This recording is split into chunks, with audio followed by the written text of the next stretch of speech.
Imagine a new revolutionary information processing architecture, one modeled after the neurological geometries of the human brain. This processor base will allow fiberless, that is wireless, interconnection of an arbitrarily large number of processors. You can see here the corona radiata is basically a set of projection fibers emanating from the thalamus area all the way out to the cortex.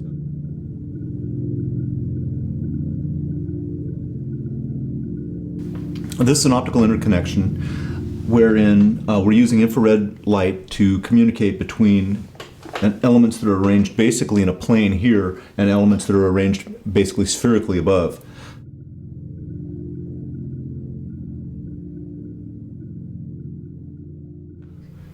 The ray bundle that is reflected from the parabola assumes the same geometry as the corona radiata is that of a radiating crown. It's basically like a bunch of projecting fibers which would emanate from this point, reflect off the parabola, diverging slightly, and ending up on the internal surfaces of these boards.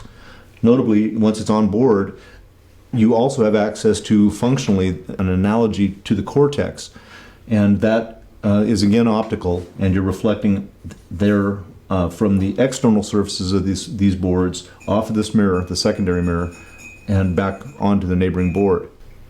Notably, this structure is spherically symmetric, so you can place boards all the way around it just by virtue of the fact that it's based on a sphere. That exactly synchronizes the clocks, or at least makes it so the clock can be run up as high as you want. The problem with conventional circuitry is all those wires have to have timing built into the wire length. So you're trimming those wires to specific lengths. Here the length is automatic, where you can have very large numbers of processors that are synchronized precisely. But because the speed of light is a constant, it also makes the common distance equal to a common time. And so that's what allows me to run the clock up to arbitrary heights.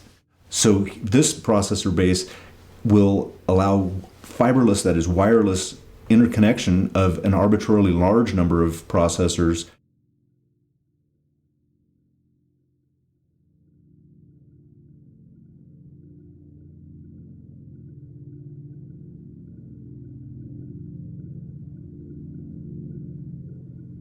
The basic business model is to either license the patent to various organizations that need such equipment, or alternatively to set up an ISO 9001 C corporation to manufacture and distribute as well as service such products.